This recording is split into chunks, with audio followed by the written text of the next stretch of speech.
जय श्री सीताराम। बुध महाराज अपनी राशि में बहुत ज्यादा फेरबदल कर रहे हैं। राशि परिवर्तन भी कर रहे हैं, लेकिन वक्री भी हो रहे हैं, फिर मार्गी भी हो रहे हैं। तो क्या है पूरा घटनाक्रम, मैं आपको समझाता हूं। हाल फिलहाल बुधदेव जो है वो धनु राशि में थे, है ना। अब धनु राशि में थे तो उन्होंने मकर राशि में अब आगे बढ़ना था। 27 तारीख को, 27 दिसंबर 2022 को बुधदेव धनु राशि से मकर राशि में अपना राशि परिवर्तन भी करने वाले हैं। ठीक है, तो धनु राशि से मकर राशि में मतलब एक राशि आगे ये चले जाएंगे। लेकिन बात यहां पर यह है कि मकर राशि में कितने समय तक रहेंगे। तो 27 तारीख को मकर राशि में गए, 28 तारीख को मकर राशि में रहे, 29 दिसंबर 2022 को ये मकर राशि में ही वक्री हो जाएंगे। ऑब्वियसली मकर राशि में है तो उसी राशि में वक्री होंगे। 29 तारीख को वक्री हुए मकर राशि में, 30 तारीख को भी मकर राशि में ही रहे वक्री, और 31 तारीख को अब क्या होता है, अब वक्री रहते रहते फिर से ये जो है वो धनु राशि में आ जाते हैं। मतलब 27, 28, 29 और 30, 4 दिन केवल मकर राशि में बुध महाराज ने रहना है, फिर वापस से उसी राशि में आ जाना है जिस राशि में ये थे। ऑब्वियसली वक्री रहते रहते आएंगे, तो धनु राशि में 31 तारीख को आ जाएंगे, और धनु राशि में 31 तारीख को आएंगे तो वक्री रहेंगे। अब ये धनु राशि में वक्री कब तक रहेंगे, तो बुध महाराज धनु राशि में वक्री 31 दिसंबर 2022 से 18 जनवरी 2023 तक रहेंगे। तो यदि आपके लिए बहुत ज्यादा कंफ्यूजिंग हो गया है तो ज्यादा मत सोचिए, मैं बहुत सरल शब्दों में भी आपको यहां पर समझाने की कोशिश करूंगा। ये केवल उन ज्योतिष प्रेमियों के लिए है जिन्हें समझने में बहुत ज्यादा रुचि है, बहुत ज्यादा समझना चाहते हैं किस प्रकार से चाल परिवर्तन हो रहा है, तो उस वजह से मैं इस प्रकार से भी बता देता हूं। तो यदि आपको समझ में नहीं आया है तो आप ये समझिए कि आज का ये जो वीडियो है, आज हम जो बात कर रहे हैं राशि परिवर्तन की, तो ये राशि परिवर्तन का राशिफल है 31 दिसंबर 2022 से लेकर के 18 जनवरी 2023 तक। मतलब बुध महाराज जो हैं वो धनु राशि में वक्री जितने समय तक रहने वाले हैं उसका ये राशि फल है। ठीक है, 31 दिसंबर 2022 से 18 जनवरी 2023 तक का। ये इतना सीधा समझिए यदि आपको पहले की बातें समझ में नहीं आई तो। ठीक है, चलिए मेष राशि से लेकर के मीन राशि तक बात करेंगे, और अलग अलग राशियों के लिए मैं आपको बुध महाराज के वक्री रहना और फिर वापस से धनु राशि में आने का ये राशि फल बताऊंगा। सबसे पहले हम बात करेंगे हमेशा की तरह मेष राशि की। अच्छा, सबसे पहले एक बात तो जरूर से आप सभी को मैं कहता हूं, बताता हूं, आपको ध्यान भी रखनी चाहिए। वो बात यह है कि जो राशिफल होते हैं ये ग्रहों के गोचरों की गणनाओं पर ही आधारित होते हैं। अब जैसे मैं बात कर रहा हूं बुध महाराज वक्री हो रहे हैं, मार्गी हो रहे हैं, इस प्रकार से। अब क्या केवल बुध ही महाराज हैं आपकी कुंडली में, और कोई ग्रह नहीं है? तो और भी ग्रह हैं जिन्हें भी देखा जाना चाहिए, लेकिन ये वक्री मार्गी होने की वजह से भी कुछ हद तक हम पर प्रभाव पड़ता है ना। तो ये जो राशिफल होते हैं ये सामान्य स्तर पर होते हैं। आप कहीं पर भी देखें, मैं अपनी सिर्फ बात नहीं कर रहा हूं, आप राशिफलों को कहीं देखते हैं, कहीं सुनते हैं, कहीं पढ़ते हैं, इन्हें सामान्य और सार्वजनिक स्तर पर माने। और यदि आपको अपने जीवन का कोई बहुत ज्यादा महत्वपूर्ण, बहुत ज्यादा बड़ा, है ना, कोई इंपॉर्टेंट डिसीजन लेना है तो आप अपनी कुंडली का अच्छे से विवेचन करवाएं और उसके बाद में लें। ठीक है, चलिए तो शुरुआत करते हैं राशिफल की, और सबसे पहले मेष राशि के बारे में बात करते हैं, मेष राशि के बारे में समझते हैं। देखिए, भाग दौड़ यहां पर बनने वाली है, मेहनत बहुत ज्यादा लगेगी, परिश्रम बहुत ज्यादा लगेगा, गुस्सा, चिढ़, क्रोध भी आपको ज्यादा इस वक्त आ सकता है। अपने गुस्से पर कंट्रोल करने का प्रयास करें, और चिंता, देखो चिंताएं जब होती हैं तो मैं ये कहता हूं कि चिंता हमेशा गलत होती है। चिंता नहीं करना चाहिए, केयर करना चाहिए। देखिए, केयर नहीं करेंगे तो फिर तो कोई काम होगा ही नहीं, है ना। तो केयर करना तो बहुत जरूरी है, लेकिन चिंताएं जब आप करते हैं तो फिर आप बीमार पड़ते हैं। आप खुद तो बीमार पड़ते हैं, लेकिन आपके घर वालों को भी आप प्रॉब्लम में डालते हैं। भाई मैं बहुत चिंता कर रहा हूं, मैं चिंता कर रहा हूं तो निसंदेह मुझे चिड़चिड़ तो होगी, है ना। अब चिड़चिड़ करूंगा तो अपने घर वालों पर निकालूंगा, घर वालों पर निकालूंगा तो मतभेद होंगे, आर्गुमेंट्स होंगे, तो पारिवारिक माहौल बिगड़ेगा। या हो सकता है मेरे कस्टमर्स के क्लाइंट्स के साथ मतभेद हो जाए, हो सकता है मैं नौकरी करती हूँ, मेरे बॉस के साथ, मेरे कलीग्स के साथ मतभेद हो जाए, है ना, ऐसा आप लोग के साथ हो सकता है। तो चिंता तनाव करना तो खैर गलत है, केयर करना सही है, और चिंता तनाव करना गलत है तो फिर इससे कैसे बचा जाए, मैं कैसे बचता हूं, है ना। एक श्री रामचरितमानस की पंक्ति है, चिंता सापिनी को नहीं खाया, को जग जागी न व्यापी ही माया। मतलब चिंता रूपी सापिन ने किसे नहीं खा लिया, किसे नहीं डस लिया, हर किसी को चिंता रूपी सापिन ने खाया है। तो फिर बचा कैसे जाए? तो बचने के वैसे तो कई सारे तरीके हैं, लेकिन एक है सबसे बड़ा तरीका, मेडिटेशन। मेडिटेशन करिए, या एक और सबसे बड़ा तरीका है, अध्यात्म में विश्वास को बढ़ाइए। जितना अध्यात्म में विश्वास बढ़ेगा उतना अच्छा होगा। और अध्यात्म में विश्वास कैसे बढ़ता है? तो हमारे साहित्य पढ़ के, श्री रामचरितमानस, रामायण, श्रीमद् भगवद गीता पढ़िए, और इस प्रकार के वीडियोस, आजकल तो वीडियोस भी अवेलेबल है, सुनिए, जिससे कि चिंता तनाव खत्म होता है।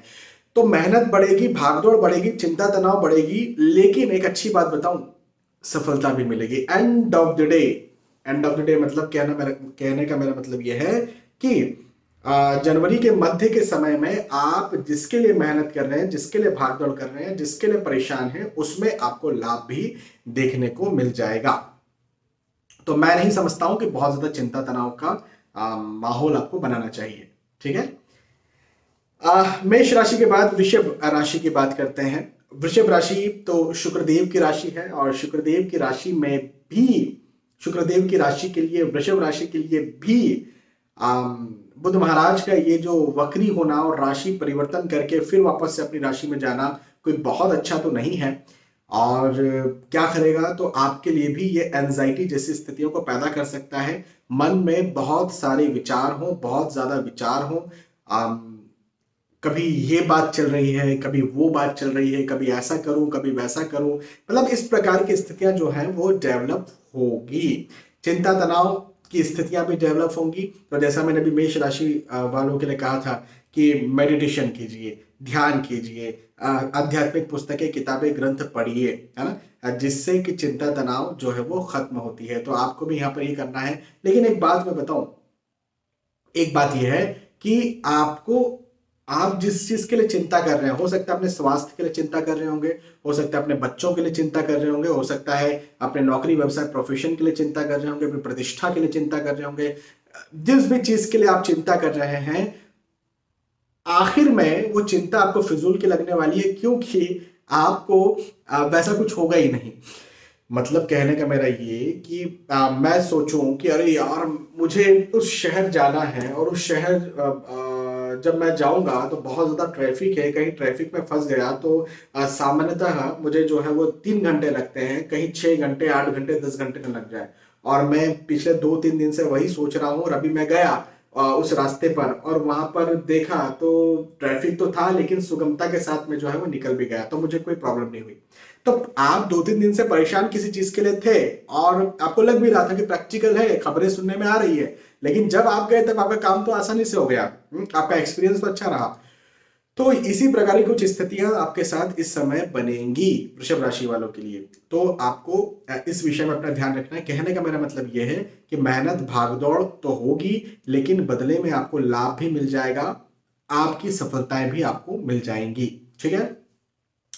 वृषभ राशि के बाद चर्चा करेंगे मिथुन राशि की। मिथुन राशि के लिए कहूंगा कि डिसीजन मेकिंग पावर आपका स्ट्रांग होगा। भाई देखो, बुध महाराज का धनु राशि में वक्री होना है ना, ये डिसीजन मेकिंग पावर को और ज्यादा स्ट्रांग करने के लिए आया हुआ है, और ज्यादा मजबूत करने के लिए आया हुआ है।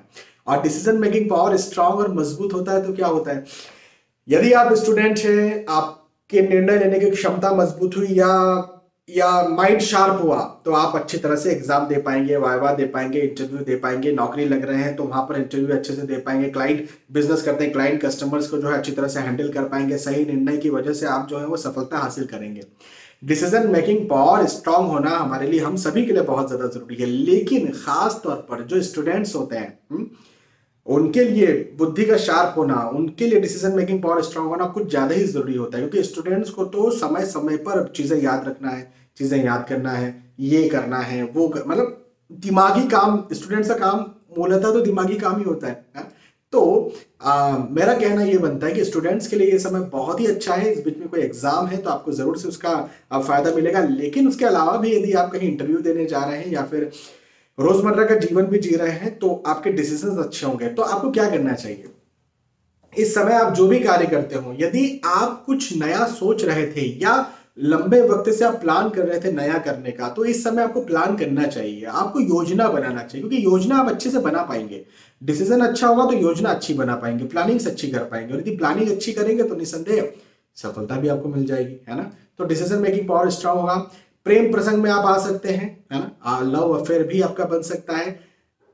शादी होने के योग भी बनते हुए नजर आते हैं, या शादी तय हो जाए ऐसे योग भी मिथुन राशि वालों के लिए बनते हुए नजर आते हैं। पारिवारिक दृष्टिकोण से समय बहुत अच्छा है, पारिवारिक स्थिति आपकी बहुत अच्छी रहेगी और आर्थिक स्थिति भी आपकी अच्छी रहेगी। तो ओवरऑल बुध महाराज का धनु राशि में वक्री होना मिथुन राशि जो कि बुध देव की खुद की राशि है के लिए बहुत अच्छा है, बहुत सफलता दिलवाने वाला है और परेशानियों को खत्म करने वाला है। ठीक है, चलिए मिथुन राशि के बाद कर्क राशि की बात करेंगे, और कर्क राशि के लिए कहूंगा कि स्थानांतरण के योग मुझे आपके लिए यहां पर बनते हुए नजर आते हैं। एक जगह से दूसरी जगह जाना, या यात्राएं ज्यादा होना, या आप कहीं जाना चाहते हैं। जैसे मेरे पास कई सारे कॉल आते हैं, सर फॉरेन सेटलमेंट है क्या, या कई सारे कॉल आते हैं, सर हम जो है वो अपने घर वापस जाना चाहते हैं, हम कहीं बाहर रहते हैं, वहां से आप अपने घर जो है वापस जाना चाहते हैं, घर के पास कहीं रहना चाहते हैं। तो ऐसा कुछ आपका मन है तो मैं आपसे यहाँ पर ये कहूंगा कि आपके वापस जाने के योग या फिर कहीं और जाने के योग, मतलब स्थानांतरण होगा, तो ऐसे योग मुझे बनते हुए नजर आते हैं। और यात्राएं जो हैं, ये यात्राएं आपके लिए सुलभ होंगी। सुलभ का मतलब मेरा ये कि आसान होंगी, परेशान करने वाली नहीं होंगी, और ये यात्राओं की वजह से आपको कुछ ना कुछ मिलेगा। देखिए, किसी न किसी उद्देश्य से यात्राएं की जाती है ना, तो उन उद्देश्यों में आपको जरूर से लाभ मिलेगा। तो मैं यहां पर ये कहना चाहूंगा कि कन्या राशि के लिए माफी चाहूंगा, कर्क राशि के लिए ये समय जो है वो फायदा करवाने वाला है। हाँ, भगाएगा, दौड़ाएगा, मेहनत करवाएगा, लेकिन फायदा भी करवाएगा। केवल एक बात का ध्यान रखिएगा, खर्च थोड़ा सोच समझ कर कीजिएगा। जो आप सामान्यतः खर्चा करते हैं, रोजमर्रा के खर्चे करते हैं, कोई वस्तु पसंद आ गई उसे खरीदना है, तो सोच समझ कर कीजिएगा, क्योंकि ये समय तो कुछ दिक्कत नहीं, लेकिन आने वाले वक्त में हो सकता है कि आपको इसका मलाल हो, कर्क राशि वालों को। ठीक है, कर्क राशि के बाद सिंह राशि की बात करेंगे। सिंह राशि के लिए कहूंगा कि आय में वृद्धि होने वाली है, आय और ज्यादा बढ़ेगी, आय में और ज्यादा वृद्धि होगी, डिसीजन मेकिंग पावर और ज्यादा स्ट्रांग होगा, सोचने समझने की शक्ति और क्षमता और ज्यादा बढ़ेगी। खास तौर पर स्टूडेंट्स के लिए समय बहुत अच्छा है, या फिर आप कोई नया निर्णय ले रहे हैं, या एग्जाम देने जा रहे हैं, या इंटरव्यू देने जा रहे हैं, तो भी यह समय आपके लिए बहुत अच्छा है। पारिवारिक दृष्टिकोण से भी समय बहुत अच्छा है, और चूंकि आर्थिक स्थिति अच्छी, देखिए आय बढ़ेगी तो आर्थिक स्थिति अच्छी हो सकती है। तो इसे हम ये भी कह सकते हैं कि या तो आप नौकरी स्विच करना चाहते हैं तो स्विच हो, या ये कह सकते हैं कि बिजनेस करते हैं तो बिजनेस आपका अच्छा चलने लगे, या ये कह सकते हैं कि प्रमोशन या इंक्रीमेंट यदि आप चाहते हैं अपनी ऑलरेडी कंपनी में, तो वहां पर आपका प्रमोशन इंक्रीमेंट भी हो जाए। तो अच्छे योग हैं सिंह राशि वालों के लिए, और सिंह राशि के लिए, मिथुन राशि के लिए, है ना, कर्क राशि के लिए ओवरऑल ये समय बहुत अच्छा जाने वाला है। बुध महाराज का धनु राशि में ये जो राशि परिवर्तन है बहुत ज्यादा लाभ करवाने वाला है। सिंह राशि के बाद कन्या राशि पर चलते हैं, और कन्या राशि के लिए कहूं तो नौकरी के योग मुझे आपके लिए कन्या राशि के लिए बनते हुए नजर आते हैं। यदि लंबे वक्त से नौकरी के लिए ट्राई कर रहे थे, नौकरी करना चाहते थे, तो नौकरी के योग भी मुझे आपके लिए बनते हुए नजर आते हैं। और नौकरी ऑलरेडी करते हैं, स्विच करना चाहते हैं, तो वैसे योग भी बनते हुए नजर आते हैं। और यदि आप प्रमोशन चाहते हैं, इंक्रीमेंट चाहते हैं, तो वैसे अप्रेजल चाहते हैं, तो वैसे योग भी बनते हुए नजर आते हैं। तो नौकरी के दृष्टिकोण से ये समय मुझे अच्छा दिखता है। या पहले कहीं नौकरी में परेशानी चल रही थी, मतभेद, आर्ग्यूमेंट चल रहा था, कुछ खटपट चल रही थी, पॉलिटिक्स चल रही थी, तो वो भी यहाँ पर खत्म होती हुई मुझे आपके लिए नजर आती है। ये समय उन्नति से भरा हुआ है, ये समय सफलता से भरा हुआ है, ये समय उत्साह से भरा हुआ है, और भौतिक सुख देने वाला ये समय, मतलब आप कुछ खरीदने के बारे में सोच सकते हैं, आप कुछ खरीद सकते हैं, खरीदने के बारे में सोच सकते हैं, आप मकान, भूमि, गाड़ी, वाहन इसमें निवेश कर सकते हैं, या शेयर मार्केट में यदि आप निवेश करना चाहते हैं तो आप वहां पर भी निवेश करके अच्छे लाभ अर्जित कर सकते हैं। हाँ, तो मैं तो कहूंगा कि कन्या राशि के लिए और ये समय अच्छा है, नया एक्सपीरियंस देने वाला है, मेहनत ज्यादा करिए और सफल बनिए। हाँ, चलिए कन्या राशि के बाद तुला राशि की बात करेंगे, और तुला राशि के लिए कहूंगा कि भाग दौड़ ज्यादा होने वाली है, मेहनत ज्यादा करना पड़ेगा, परिश्रम ज्यादा करना पड़ेगा, हार्डवर्क ज्यादा करना पड़ेगा, मेंटल लोड ज्यादा आएगा, है ना। तो मेहनत, हार्डवर्क, परिश्रम, देखो कोई भी नहीं करना चाहता। मुख्यतः क्या होता है कि जब आपसे कहते हैं कि बहुत ज्यादा मेहनत करना है ना, या कभी कहते हैं कि फिजूल की मेहनत करना है, तो कौन फिजूल की मेहनत करना चाहेगा, है ना। कोई व्यक्ति है, उसे कोई काम पसंद भी है तो भी वो फिजूल की मेहनत तो उस काम में नहीं करना चाहेगा। तो बात यहां पर यह है कि फिजूल की मेहनत आपको यहां पर लगेगी, और हो सकता है कि आप वो नहीं चाहेंगे, लेकिन मैं आपको यहां पर ये कह रहा हूं कि देखो किस्मत तो ठीक है, आपको फिजूल की मेहनत करवा रही है, लेकिन अंत में आपको लाभ भी देगी। तो जिसके लिए आप मेहनत कर रहे हैं, जिसके लिए आप भाग दौड़ रहे हैं, जिसके लिए आप परेशान हो रहे हैं, जिसके लिए आप खप रहे हैं, जिसके लिए आप प्रेशर ले रहे हैं, उन चीजों में आपको लाभ भी मिल जाएगा। उन चीजों में आपकी प्रतिष्ठा, आपके सम्मान, आपके धन, या जिस भी चीज के लिए आप परेशान हो रहे होंगे उसमें आपको सफलता भी मिल जाएगी। तो निसंदेह वो जो फिजूल की मेहनत आपने की थी वो चली जाएगी। ऐसे ही होता है ना, जब हम बहुत ज्यादा किसी चीज के लिए परेशान होते हैं और फाइनली जब हमें वो चीज मिल जाती है, तो जो हम परेशान हुए थे फिर उस चीज को हम याद नहीं करते, वहां से हमारा फोकस हट जाता है ना। हम जो चीज हमें मिल जाती है बस, और फिर वो परेशानी पर हमको गर्व होता है, अरे हमने इतनी परेशानी सह करके जो है हम यहाँ तक आए हैं, ऐसी स्थिति होती है। तो कहीं ना कहीं ऐसी ही स्थिति तुला राशि वालों के साथ मुझे नजर आती है। तो मैं तो अच्छा ही कहूंगा, अच्छा है समय। तुला राशि के बाद वृश्चिक राशि की बात करते हैं। भैया देखो, वृश्चिक राशि से धनु राशि में जो है वो बुध महाराज गए थे। तो यहां से जब बुध महाराज निकले थे तो उन्होंने चीजें बेहतर की थी, है ना। बुध महाराज ने वृश्चिक राशि के लिए चीजें बेहतर की थी। हाल फिलहाल में क्या करेंगे कि ये थोड़ी सी उठापटक हो रही ना, मकर में जा रहे हैं 4 दिन के लिए, फिर वापस से वक्री हो रहे हैं धनु में, फिर तो इस वजह से कहीं ना कहीं हेल्थ इश्यूज हो सकते हैं। वृश्चिक राशि वालों के लिए मैं बात कर रहा हूं, हेल्थ इश्यूज हो सकते हैं। अपने स्वास्थ्य का ध्यान आपको रखना चाहिए। हाँ, धन में वृद्धि होगी, आय में वृद्धि होगी, पैसों में वृद्धि होगी, प्रतिष्ठा भी आपकी बढ़ सकती है, लेकिन मतभेद, घर परिवार में मतभेद, आर्ग्यूमेंट्स जो है वो ज्यादा होंगे। हाँ, तो ये भी एक बहुत अच्छी बात मुझे आपके लिए बनती हुई नजर आती है कि धन, घर परिवार में यदि कहीं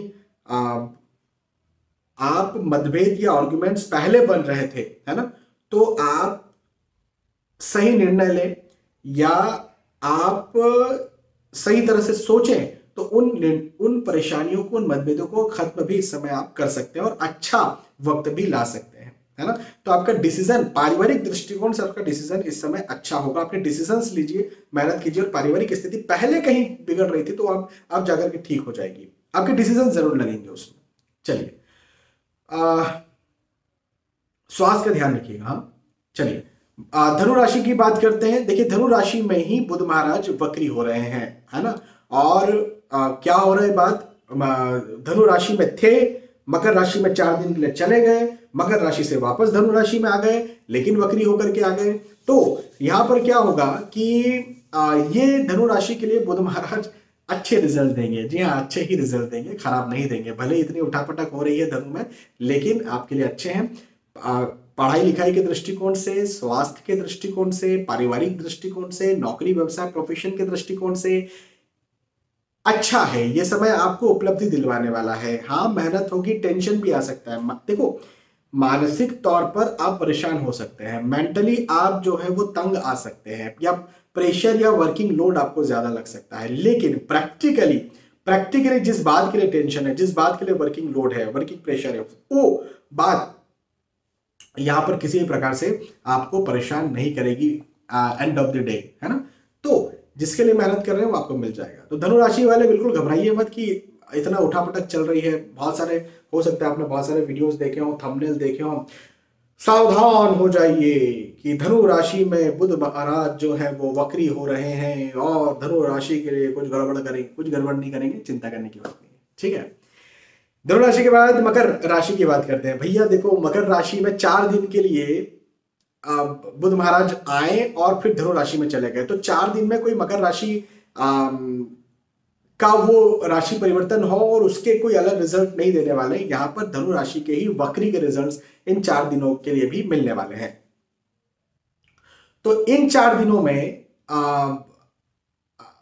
थोड़ा चिंता, तनाव, प्रेशर ज्यादा हो सकता है। 4 दिन कहूं या फिर मैं ये कह सकता हूं कि शुरुआती एक वीक, जैसे 27, 28, 29, 30, 31, 1, 2 या मोटा मोटा 3, 4 इन तारीखों तक मेंटल प्रेशर, तनाव जो है वो हो सकता है। लेकिन इसके बाद में आप जिस कार्य में लगे हुए हैं, जो कार्य आप करना चाहते हैं, जिस कार्य के लिए आप लंबे वक्त से सोच रहे हैं या जिसके आप काबिल या लायक हैं, उस कार्य में आपको सफलता मिल जाएगी और आप जरूर से सक्सेसफुल होंगे। तो ये समय आपको सक्सेस देने के लिए आ रहा है, ये समय आपको सफलता देने के लिए आ रहा है। लेकिन शुरुआती जो एक वीक या करीब करीब 8, 9, 10 दिन जो है वो आपको थोड़ा परेशान करने के लिए आ रहे हैं। और शुरुआती दिन में 27 तारीख से लगा रहा हूं, क्योंकि 27 तारीख में मकर राशि में बुध महाराज चले जाएंगे, है ना। तो 27 तारीख से करीब करीब 8-10 दिन या एक वीक आपको जो है वो तंग करेगा, मेंटली तंग करेगा, प्रैक्टिकली नहीं। प्रैक्टिकली आगे जाकर के सफलता मिलेगी, तो चिंता नहीं करना है, परेशान नहीं होना है। ठीक है, मकर राशि के बाद कुंभ राशि की बात करेंगे और कुंभ राशि के लिए कहूंगा कि लाभ है, इस समय लाभ है, इस समय उन्नति है, इस समय सफलता है। लेकिन साथ ही साथ चिंता भी है, वर्किंग लोड भी है, प्रेशर भी है, तनाव भी है, दबाव भी है, बहुत सारे विचार भी हैं दिमाग में। मतलब इस समय आपके दिमाग में ना बहुत विचार चलने वाले हैं। हाँ, एक के बाद एक, ऐसा करना चाहिए, वैसा करना चाहिए, काश ऐसा कर लेता, काश ऐसा कर लेती, इस प्रकार के विचार कहीं ना कहीं आपके दिमाग में चलेंगे। लेकिन मेरा कहना ये बनता है कि चूंकि लाभ का ये समय है, चूंकि उन्नति का ये समय है, चूंकि कुछ पाने का ये समय है, तो फिजूल के विचारों को छोड़िए और मेहनत में लग जाइए, काम में लग जाइए। काम जितना करेंगे, मेहनत जितना करेंगे, उतना आपको जो है उसका लाभ देखने को इस समय मिलेगा। चिंता छोड़िए, चिंता छोड़ो, सुख से जियो। चलिए, कुंभ राशि के बाद फाइनली मीन राशि की बात करते हैं। और मीन राशि के लिए कहूंगा कि नौकरी लगने के योग बनते हुए आपके लिए मुझे नजर आते हैं। आप क्या करना चाहते हैं? आप नौकरी लगना चाहते हैं, नौकरी स्विच करना चाहते हैं, नौकरी में इंक्रीमेंट, प्रमोशन चाहते हैं। तो इस तरह से मुझे इसमें सफलता के योग भी, नौकरी में सफलता के योग भी मुझे आपके लिए दिखते हैं। ये समय उन्नति कारक है, खासतौर पर आर्थिक दृष्टिकोण से। चाहे आप बिजनेस करते होंगे, चाहे आप व्यवसाय करते होंगे, है ना, आप प्रोफेशनल होंगे, तो जो भी आप कार्य कर रहे हैं उन कार्यों में आर्थिक दृष्टिकोण से ये वक्त आपको उन्नति दिलवाने वाला है और सफल करवाने वाला है।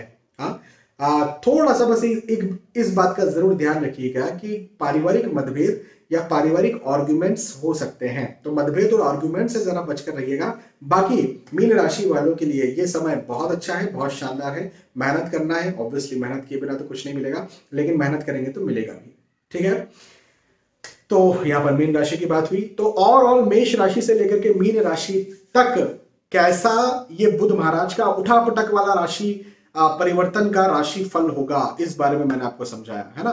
मकर राशि में राशि परिवर्तन के लिए मैंने वीडियो नहीं बनाई, क्योंकि 4 दिन के लिए ही जो है वो राशि परिवर्तन कर रहे हैं और उसका कोई बहुत बड़ा प्रभाव पड़ने वाला है नहीं। थोड़ा बहुत टेंशन, तनाव हो सकता है, लेकिन कोई बहुत बड़ा प्रभाव नहीं पड़ेगा। इस वजह से मैंने धनु राशि में ही, ये जो 31 तारीख को मैं कह रहा हूँ, धनु राशि में ही बुध महाराज का वक्री होना और खासतौर पर 31 तारीख से लेकर के 18 तारीख तक का ये जो समय है, ये कैसा जाएगा बुध महाराज के इस राशि परिवर्तन के आधार पर, वो राशिफल, भविष्यफल मैंने आपको समझाया। बहुत बहुत धन्यवाद। फिर मिलेंगे आने वाले वीडियोस और एपिसोड्स में। तब तक के लिए आज के इस वीडियो में मैं आपसे विदा चाहता हूं। तब तक के लिए जय श्री सीताराम।